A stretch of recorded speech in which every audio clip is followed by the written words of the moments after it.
Good evening, everyone. Namaste, namaskaram. I am Krishna Marividas from the Philippines, and as Miss World Asia, it is truly an honor to be here celebrating with you in this very special occasion. This day is not only a celebration of Formation Day, but also a great reminder of your resilience, of your strength in fighting for your voices to be heard and for your heritage to be recognized. And Telangana's journey is truly one that speaks unity and pride and purpose. And since we arrived here, we've experienced firsthand the vibrant culture, the warmth of your people, and the deep sense of community that makes Telangana so special.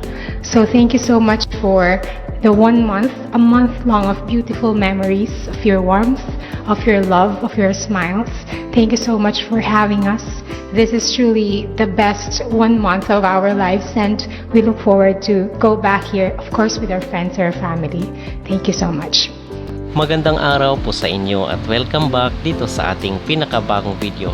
Habang hinihintay po natin ang pag-uwi ni Miss World Asia 2025 Krishna Gravides dito sa ating bansa para sa isang victory party, ay nagkaroon muna siya ng speech, which is inyo pong napanood dito sa isang governor and honorable chief minister sa Telangana. Sabi dito, watch our Miss World Asia 2025 Krishna Gravides speech during the Telangana Formation Day event with Honorable Governor and Honorable Chief Minister at Raj Bhavan.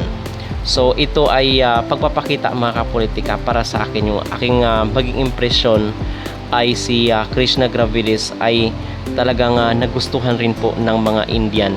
So sa tingin ko, kung hindi lang siguro sila nagka head to head ni Miss Thailand or ni Opal Sochata, sa tingin ko ay makakapasok talaga sa top 4 itong si Krishna Gravides. At dito natin makikita kung gaano ka-warm ang mga Indian sa pakitungo rin dito kay Krishna Gravides. Marami nga ang mga nagsasabi na ang dami daw malalakas doon sa Miss World 2025 na ginanap nitong mga nakarang araw, and then hindi daw pumasok. At marami ang nasorpresa bakit daw hindi pumasok. Halimbawa na lang itong si South Africa, na kung saan ay isa sa mga nasa hot list talaga, at mga hot picks na mga beauty pageant vlogger at mga experts, so-called experts, na itong si South Africa ay malakas. Pero saan siya, di ba? Hindi siya napili. So very unpredictable itong Miss World na itong si Krishna Gravides, na sa tingin natin ay medyo talaga mahirap against all odds yung kanyang laban, pero pumasok pa talaga siya sa top 8, at in fact ay siya pa nga ang Miss World Asia.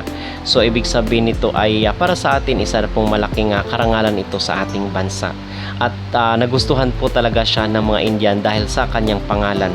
At alam naman natin na si Opal ay nakadestino na talaga na maging Miss World 2025 dahil doon sa ating mga napag-usapan, ano ba yung mga senyalis bakit siya ang pinili ng Miss World. So sa tingin nyo, mga kapolitika, kung hindi nagtapat itong si Opal at si Krishna Gravides, sa tingin nyo ba ay mag-advance si Krishna Gravides sa top 4? Mag-comment down below at huwag kalimutang mag-like at mag-subscribe na rin kayo para updated kayo sa ating mga latest issue.